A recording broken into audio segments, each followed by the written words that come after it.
प्रिय भक्तों, आज हम सुनने जा रहे हैं होली की वह पावन कथा जो हमें सिखाती है कि भक्ति की शक्ति कैसी होती है। ये केवल रंगों का त्योहार नहीं है, ये सत्य की असत्य पर विजय की गाथा है। ये कथा है प्रहलादा की अटूट श्रद्धा की और अहंकारी हिरण्यकशिपु के पतन की। कहा जाता है जो भक्त इस कथा को श्रद्धा और पूर्ण ध्यान से सुनते हैं उनके जीवन से भय और नकारात्मक शक्तियां दूर होती हैं। इसलिए आपसे निवेदन है, कथा को आरंभ से अंत तक अवश्य सुनें, बीच में न छोड़ें, मन को शांत रखें। अब आइए भक्ति और विश्वास के साथ होलिका दहन की पावन कथा का शुभारंभ करते हैं। बहुत समय पहले की बात है। असुरों का एक अत्यंत शक्तिशाली और अहंकारी राजा था हिरण्यकश्यप। उसने कठोर तपस्या कर ब्रह्मा जी से वरदान प्राप्त किया कि न वह मनुष्य से मरेगा, न पशु से, न दिन में, न रात में, न घर के अंदर, न बाहर, न धरती पर, न आकाश में। इस वरदान ने उसके अहंकार को और बढ़ा दिया। उसने स्वयं को भगवान समझना शुरू कर दिया। पूरे राज्य में आदेश दे दिया, अब कोई विष्णु का नाम नहीं लेगा, केवल मेरी पूजा होगी। लेकिन उसी राजा का पुत्र था प्रहलादा। प्रहलाद बचपन से ही विष्णु का परम भक्त था। वह हर समय भगवान का नाम जपता, नारायण नारायण। जब हिरण्यकशिपु को पता चला कि उसका अपना पुत्र ही उसके आदेश का पालन नहीं कर रहा तो वह क्रोधित हो उठा।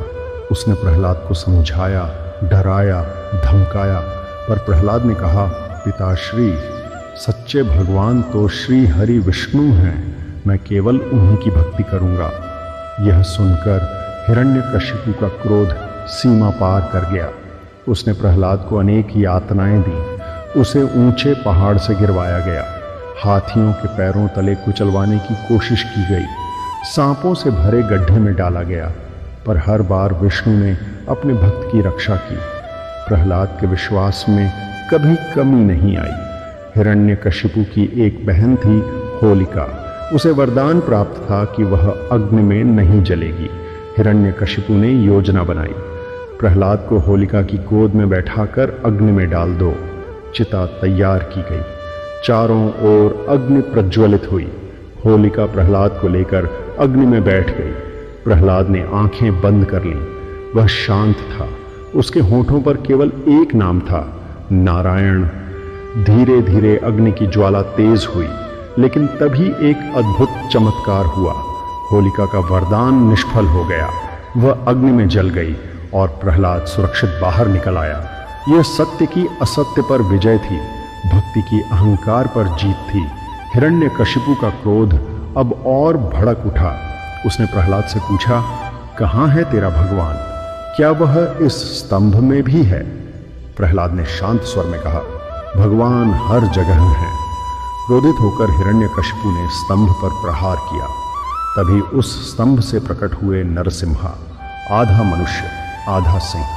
संध्या का समय था, न दिन न रात। राजमहल की चौखट पर न अंदर न बाहर। उन्होंने हिरण्यकशिपु को अपनी जांघों पर रखकर न धरती पर न आकाश में और अपने नखों से उसका अंत किया, न अस्त्र न शस्त्र।